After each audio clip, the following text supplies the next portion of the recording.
My name is Delia, and I am 28 years old. I am sitting in my childhood bedroom right now, but this is not a nostalgic visit.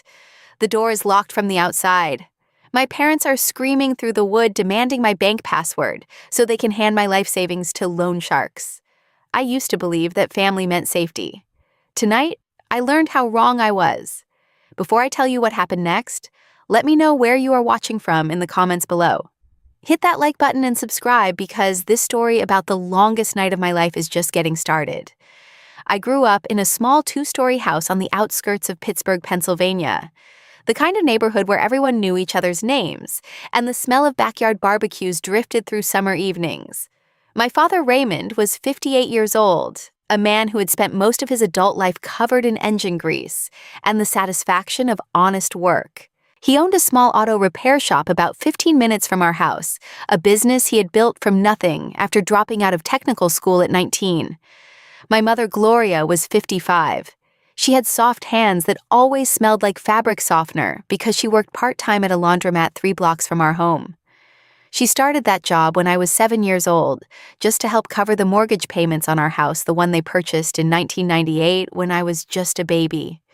I was their only child born when they were both in their early 30s.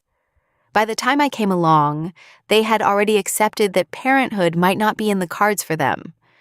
My mother used to tell me I was their miracle, their unexpected blessing after years of trying and failing. Our family was solidly working class.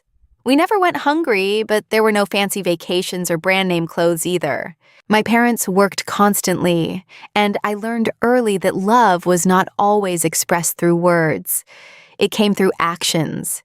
It came through my father secretly slipping $5 bills into my backpack before school. It came through my mother staying up past midnight to mend the tear in my winter coat because she knew I would need it the next morning. Sundays were sacred in our house. No matter how exhausted they were from the week, my parents made sure we spent Sunday mornings together. My father would make pancakes from scratch, the kind with crispy edges and soft centers. My mother would brew strong coffee that filled the kitchen with its bitter, comforting aroma. We would sit around our small wooden table talking about nothing important, just being together. Those Sunday mornings taught me that love existed in the quiet moments, in the simple act of showing up. I was a good student, not because I was naturally gifted, but because I understood something my classmates did not. Education was my ticket out. My parents worked themselves to the bone just to keep the lights on, and I swore to myself that I would not repeat their struggle. I would study hard, get a good job, and someday I would be able to take care of them the way they had taken care of me. My father had a saying he repeated often. "Money cannot buy happiness," he would tell me. But without money, life is hard. I did not fully understand what he meant until I was older, until I saw the way financial stress carved lines into his face and stole sleep from my mother's eyes.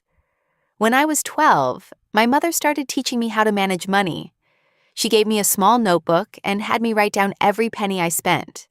Allowance from grandma, $5, candy at the corner store, 50 cents, new notebook for school, $2. It seemed silly at the time, but that little notebook taught me discipline that would later save my life.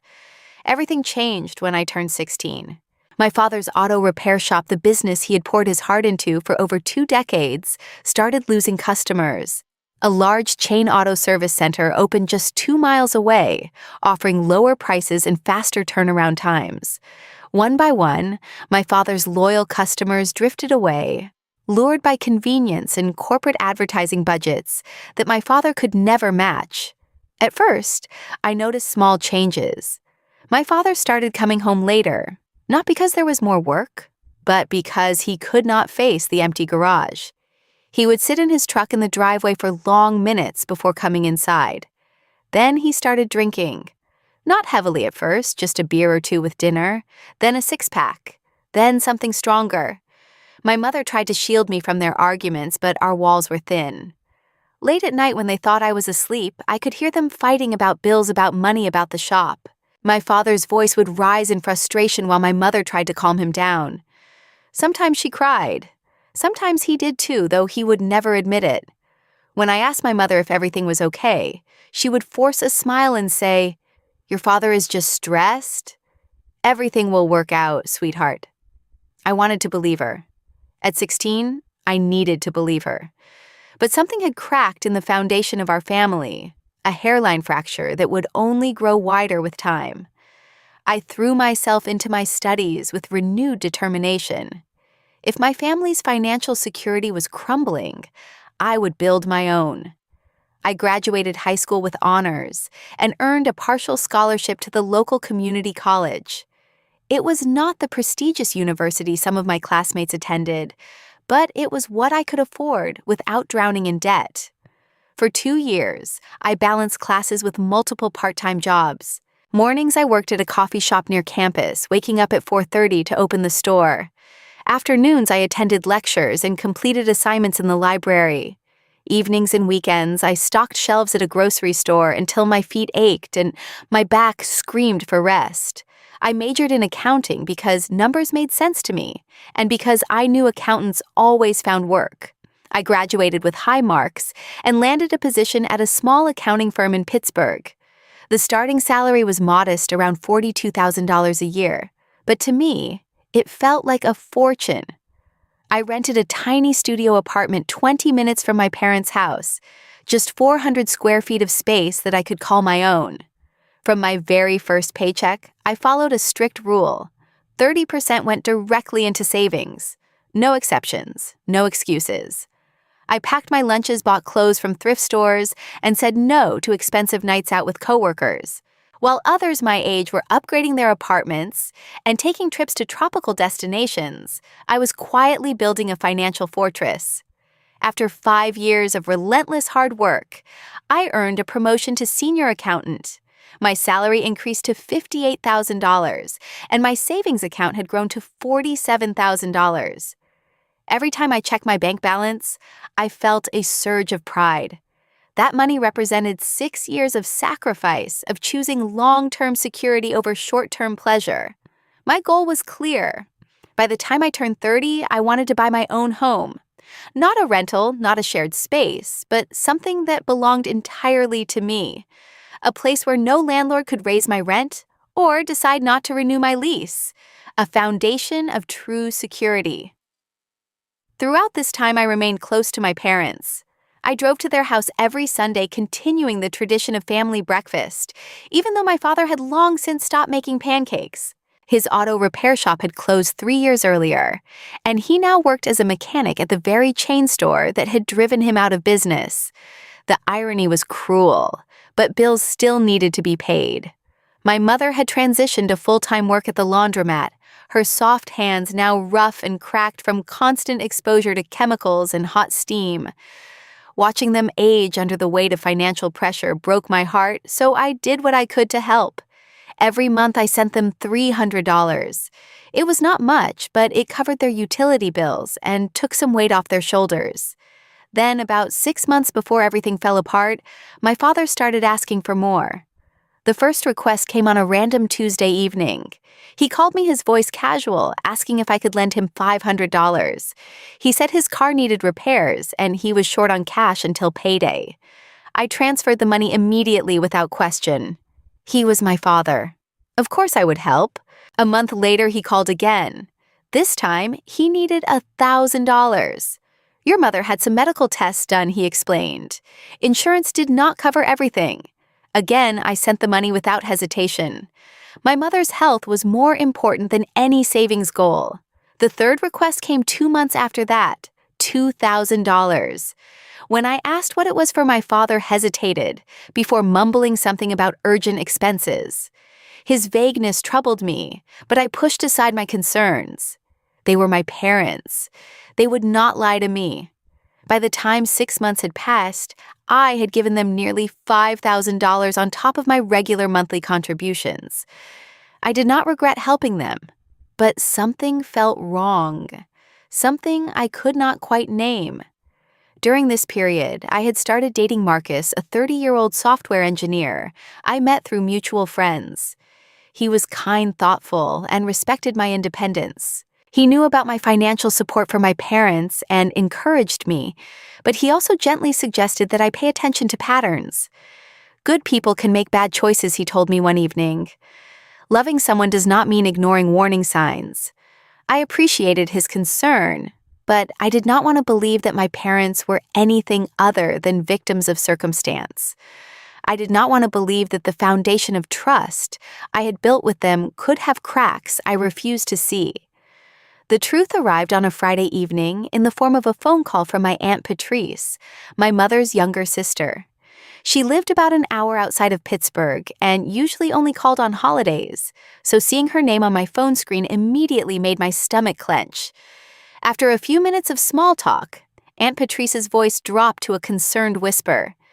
"Delia, honey, I have to ask you something, and I hope you will not be upset with me for asking." She paused. "Do you know that your parents have been borrowing money from people?" I felt the blood drain from my face.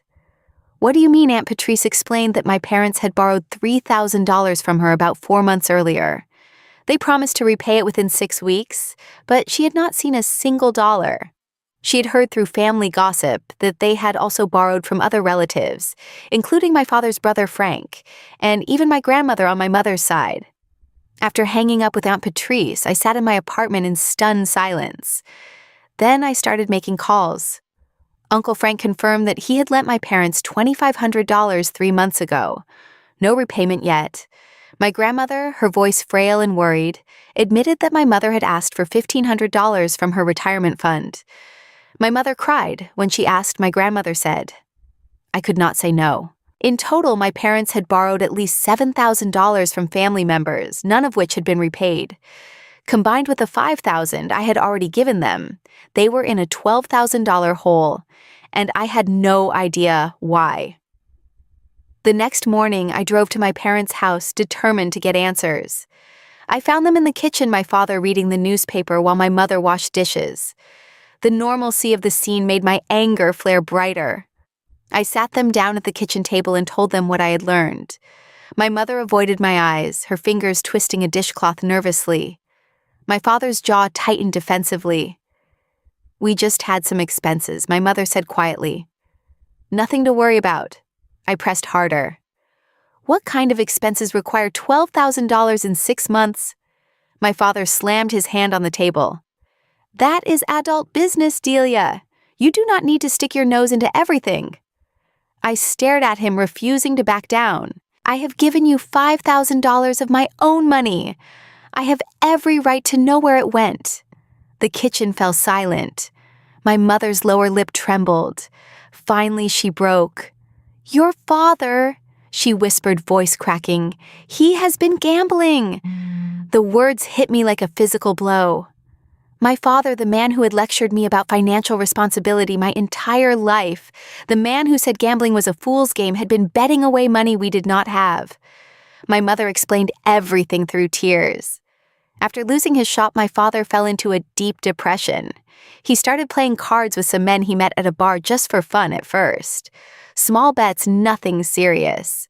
But he won a few times, and that winning feeling became addictive. When the losses started piling up, he convinced himself he could win it all back. Instead, he lost more and more until he was $15,000 in debt. $15,000, I repeated, my voice hollow. My mother nodded miserably. How could you keep this from me? I demanded. My father finally spoke, his voice bitter and ashamed. Because I did not want my daughter looking at me the way you are looking at me right now. I stood up from the table, my legs unsteady. I told them I needed time to think, and I left without another word. Behind me, I could hear my mother sobbing and my father slamming doors in frustration. Driving home, I gripped the steering wheel so tightly my knuckles turned white. I felt betrayed, deceived. Every dollar I had given them in good faith had gone to feed an addiction they had hidden from me.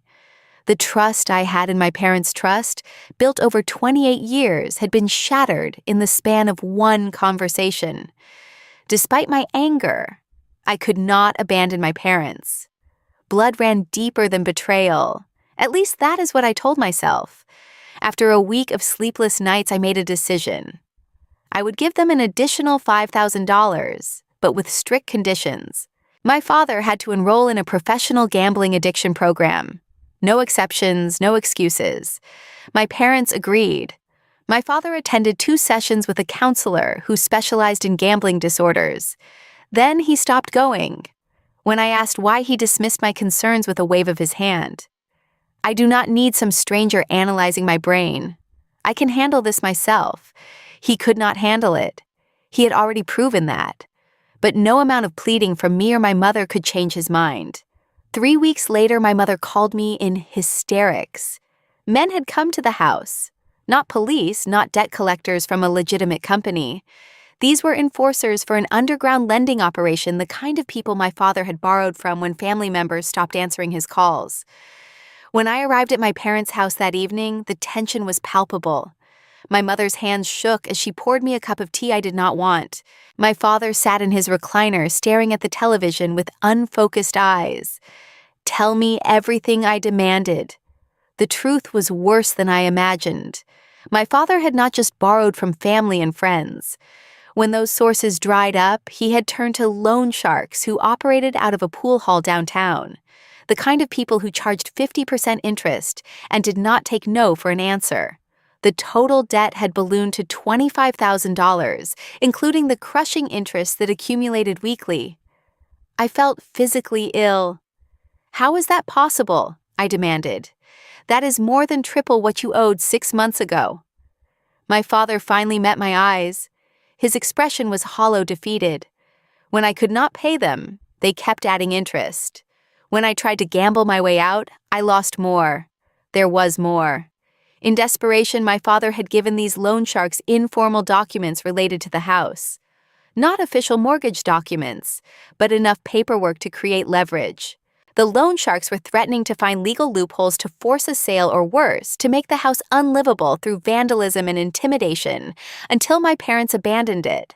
Our family home, the house where I had grown up, where my mother had taught me to manage money, where we had shared countless Sunday breakfasts, was at risk because of my father's choices. I looked at my parents, really looked at them for the first time in months. They seemed smaller, somehow diminished by shame and fear. My mother's gray roots were showing because she could not afford her usual hair appointment. My father had lost weight, his clothes hanging loose on a frame that used to fill doorways. The family I thought I knew had become strangers. In the following weeks, the pressure came from every direction. Relatives who had heard rumors started calling me, some offering sympathy, others offering judgment. Your parents sacrificed everything for you, Uncle Frank said during one phone call. The least you could do is help them now. Aunt Patrice took a different approach. Be careful, Delia. Helping someone who refuses to help themselves is like pouring water into a bucket with no bottom. Marcus watched me deteriorate with growing concern. I was losing sleep, making mistakes at work, snapping at colleagues over minor issues. One night, as I sat on his couch staring at nothing, he took my hands in his. You need to set boundaries, he said gently. I know you love them, but you cannot set yourself on fire to keep others warm. I knew he was right. But how do you set boundaries with the people who raised you? How do you say no to your own mother when she calls you crying, begging for help? The answer came sooner than I expected, and it came in a way I never could have anticipated. My parents' desperation had transformed them. Where once they asked for help, now they demanded it. Where once they expressed gratitude, now they wielded guilt like a weapon. After everything we did for you, my mother would say you would let us lose our home.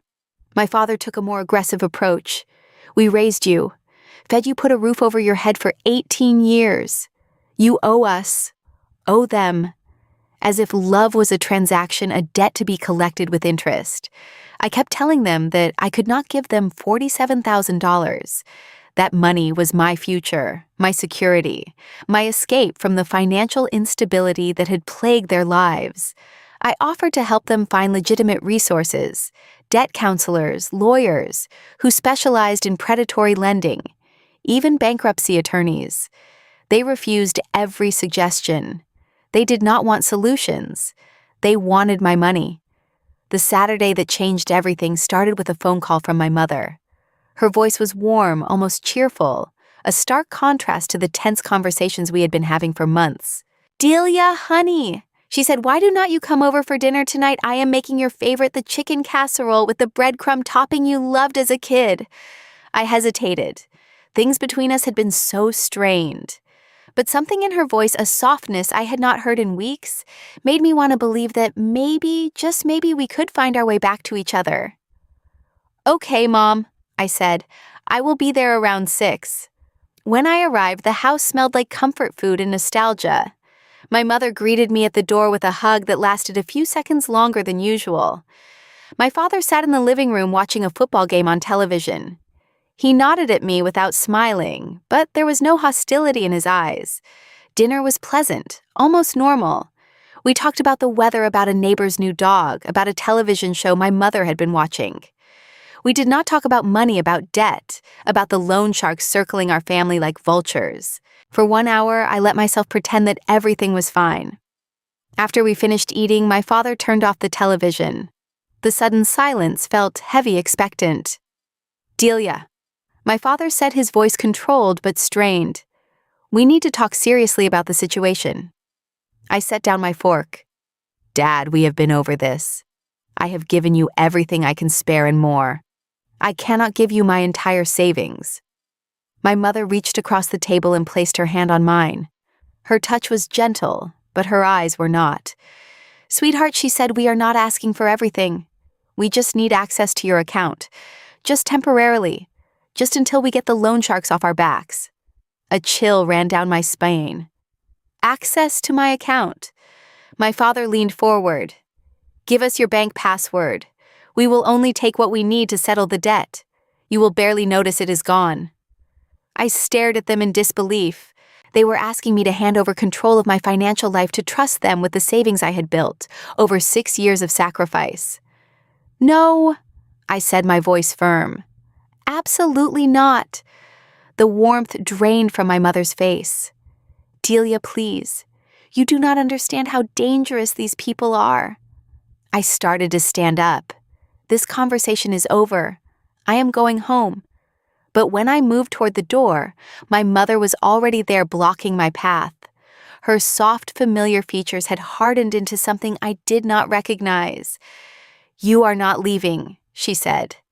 Before I could process what was happening, my father grabbed my arm. His grip was not violent, but it was firm, unyielding.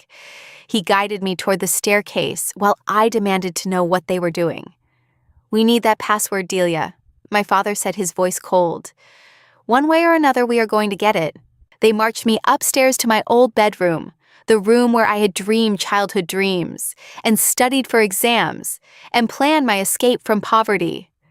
My father pushed me inside and pulled the door closed. I heard the distinctive click of a lock being engaged from the outside. I was trapped. I pounded on the door, screaming, "What is wrong with you? Let me out." My father's voice came through the wood, hard and unfamiliar. "Give us the password, Delia. That is all you have to do, and this will all be over." My phone. Where was my phone? I frantically searched my pockets, but it was gone. My father must have taken it when he grabbed my arm. They had planned this. The dinner invitation, the warmth, the nostalgia. All of it was designed to lure me into a trap. The window. I rushed to it, but iron bars crisscrossed the frame. My father had installed them years ago after a string of burglaries in the neighborhood. I had been grateful for them then. Now they were my prison. For hours, my parents took turns standing outside the door, alternating between threats and pleas. My father shouted about obligation and duty. "I raised you. I fed you. Everything I did was for this family. And now you will let us lose everything over money." My mother wept her sobs designed to pierce my heart. "Please, baby, they will hurt us. They will hurt you too." "Is your savings account worth more than your parents' lives?" I sat on my childhood bed, hugging my knees to my chest. The sheets still had the same floral pattern from when I was 16. The walls still displayed faded posters of bands I no longer listened to. Everything in this room reminded me of the girl I used to be, the daughter who trusted her parents completely.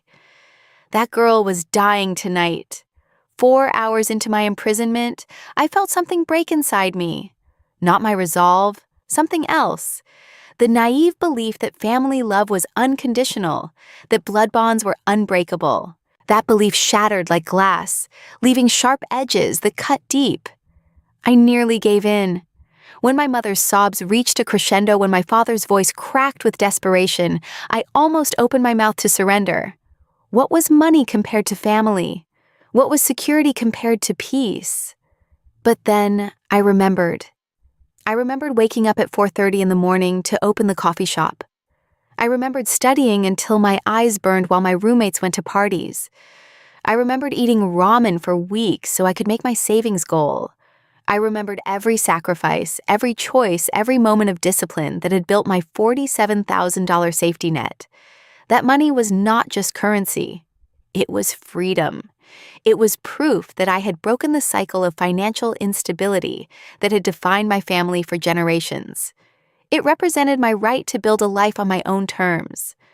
And I remembered something else too. My parents had made choices. They chose to hide the gambling. They chose to lie about the debt. They chose to borrow from predators instead of seeking legitimate help. They chose to ambush me, imprison me, try to force me to surrender my future. Love was not supposed to look like this. I stood up from the bed, walked to the door, and spoke clearly through the wood.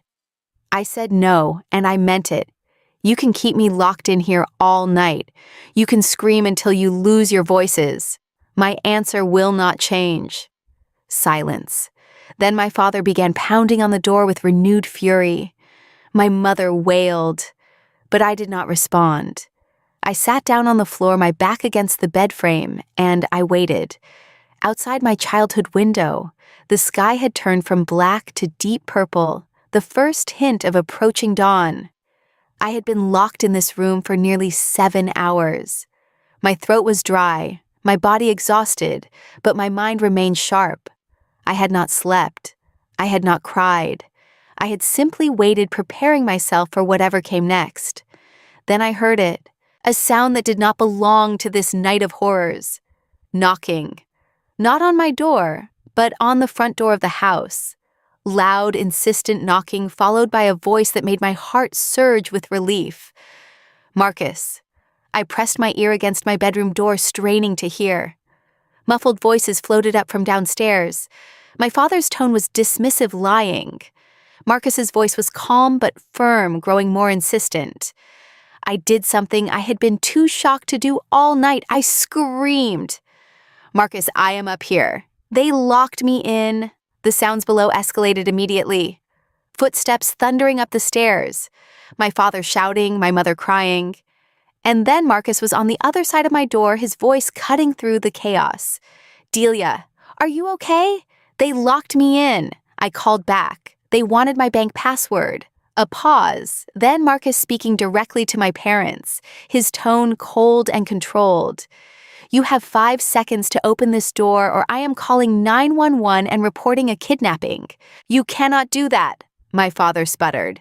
She is our daughter. This is a family matter.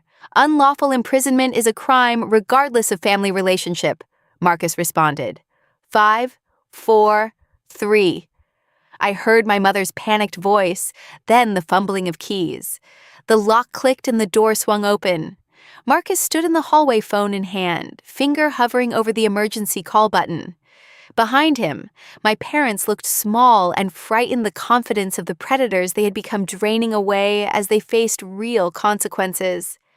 I stepped out of the room on unsteady legs.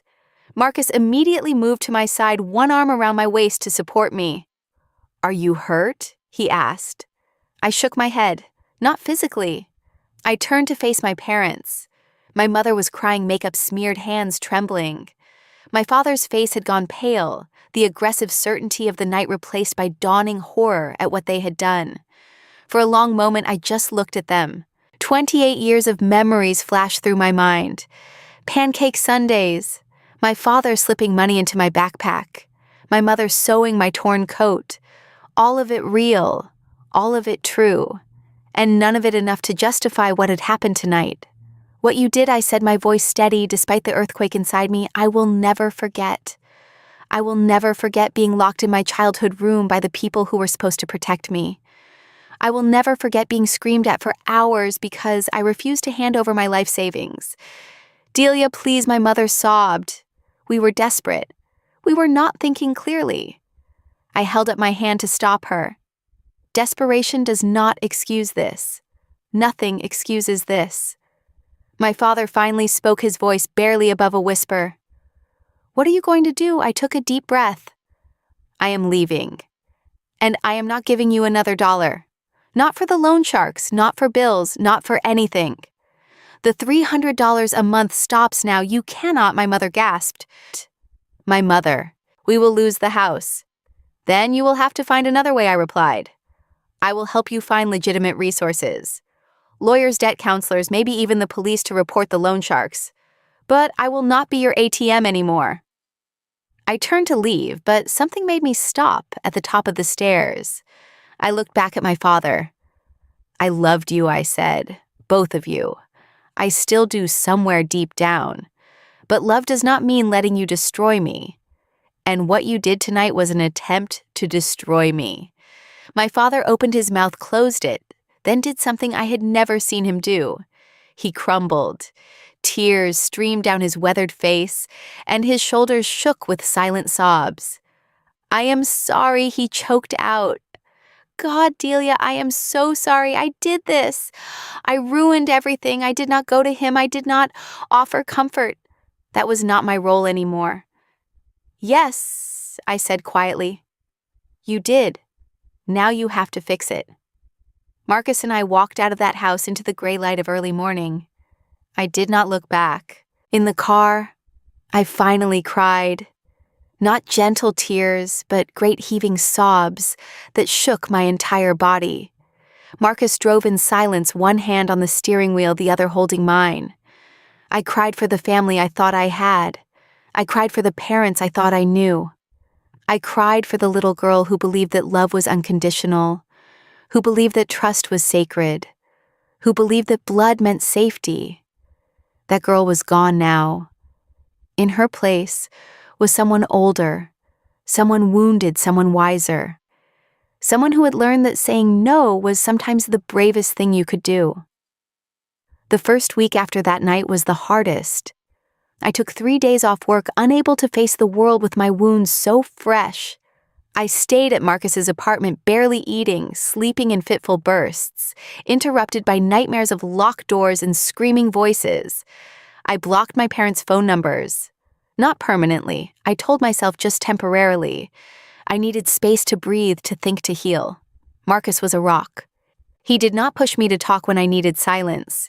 He did not offer empty platitudes or try to fix what could not be fixed. He simply stayed a quiet presence that reminded me I was not alone. After a week, the acute pain began to dull into something more manageable. I started eating regular meals again. I went back to work, losing myself in spreadsheets and financial reports. Numbers were safe. Numbers did not betray you. 2 weeks after the incident, I sent my mother an email. Not a phone call, not a text. An email because I needed the distance of written words. I laid out my conditions clearly. If they wanted any relationship with me going forward, certain things had to happen. My father had to enroll in and complete a legitimate gambling addiction treatment program. My mother had to attend family support meetings for people affected by a loved one's gambling. They had to work with proper authorities to address the loan shark situation, whether that meant police involvement or consulting with attorneys who specialized in predatory lending. I made it clear that I would not provide financial assistance. I would, however, help them research resources and options. I would be a guide, not a savior. The email ended with one final statement. I am not doing this out of obligation or guilt. I am doing this because I believe people can change even when they have hurt us deeply. But change requires accountability. It requires action. I need to see both before I can even consider rebuilding trust. My mother responded 3 days later. Her email was rambling, full of apologies and explanations and promises. But buried in the emotion were the words I needed to hear. Your father has already called a treatment center. We are going to the police station tomorrow to file a report about the loan sharks. "We will do whatever it takes." I did not respond immediately. Trust once broken cannot be rebuilt with words. It requires time and consistent action. Weeks turned into months. True to their word, my parents began the slow process of changing. My father attended Gamblers Anonymous meetings twice a week, something he would later admit saved his life. My mother joined a support group for family members of gambling addicts, learning skills she wished she had known years earlier. The police investigation into the loan shark operation was complicated and ongoing, but the immediate threats had stopped once law enforcement became involved. My parents worked with a credit counselor to create a realistic debt repayment plan, one that did not involve guilting their daughter or making desperate deals with predators. They sold some possessions. They took on extra work. They lived with genuine financial hardship, the kind they had tried to escape by stealing from me. But they did it honestly on their own terms. 6 months after the night I was imprisoned in my childhood bedroom, I made my first visit back to that house. I did not stay long, just an hour sitting in the living room making awkward small talk. But it was a start. My father looked different. Not just thinner, though he was. There was something in his eyes, a clarity that had been missing for years. He had been sober from gambling for 5 months, and each day of sobriety had returned a piece of the man I remembered from my childhood. He did not ask for forgiveness. That was important. He simply said, "I am working on becoming someone you can be proud of again." My mother hugged me when I left her embrace, tentative as if she was afraid I might break. Or maybe she was afraid I might push her away. "One day at a time," she whispered. I nodded. "One day at a time." The relationship we are building now is different from what we had before. It is more honest, more boundaried, more careful. We do not pretend that the past did not happen. We acknowledge the scars while choosing to move forward. I still have my savings account. Every dollar I fought to protect is still there, growing slowly toward my dream of home ownership. Marcus and I moved in together 3 months ago, splitting expenses, and building a life on a foundation of mutual respect. The dream of buying a house has been delayed, but not abandoned. Some things are worth waiting for. I started seeing a therapist who specializes in family trauma. Learning to process what happened, to name the emotions without being consumed by them, has been one of the most difficult and rewarding journeys of my life. There are days when I still feel the weight of that locked door, when I wake up gasping from dreams of being trapped. Healing is not linear, but I am healing. Looking back, I understand now that what happened in that house was not really about money. It was about boundaries, about the difference between love and ownership, about the courage required to claim your own life, even when the people claiming pieces of it are the ones who gave you life in the first place. My parents are not villains. They are flawed human beings who made terrible choices under terrible pressure. Understanding that does not excuse what they did, but it helps me carry the weight of it. And I have learned something precious through all this pain. Saying no to someone you love is not betrayal. Sometimes it is the most loving thing you can do, because it forces them to confront their own choices, to take responsibility for their own lives. By refusing to be their financial savior, I gave them the opportunity to save themselves. They took that opportunity. Not everyone does, but they did. So if you are watching this, and you are in a situation like mine, where family members are using love as leverage, where guilt is being weaponized, where you feel trapped between loyalty and self-preservation, please hear me. You are allowed to say no. You are allowed to have boundaries. You are allowed to protect yourself, even from the people who are supposed to protect you. Love is not a blank check. Love does not erase the right to your own financial security, your own mental health, your own future. Anyone who tells you otherwise, even parents, even family, is confusing love with control. I do not know what the future holds for me and my parents. We may rebuild something beautiful. We may always carry the scars of that night. Probably both. But I know this. I will never again apologize for valuing myself. I will never again let guilt override my judgment. I will never again mistake being a good daughter for being a doormat. The night my parents locked me in a room and demanded my bank password was the worst night of my life. But it was also the night I discovered something powerful inside myself, the strength to say no, and mean it. Now I have a question for you. Have you ever had to set boundaries with family members who tried to take advantage of you? Have you ever been made to feel guilty for protecting yourself? I would love to hear your experiences in the comments below. We are stronger when we share our stories, when we remind each other that we are not alone in these struggles. If this story touched you, please hit that like button and subscribe to this channel.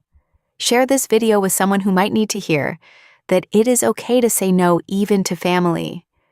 Your support helps these stories reach more people who are fighting similar battles. Thank you for spending this time with me. Thank you for listening without judgment. And remember, no matter what situation you are facing, you have the right to protect your peace, your future, and your heart. Take care of yourselves. I will see you in the next story.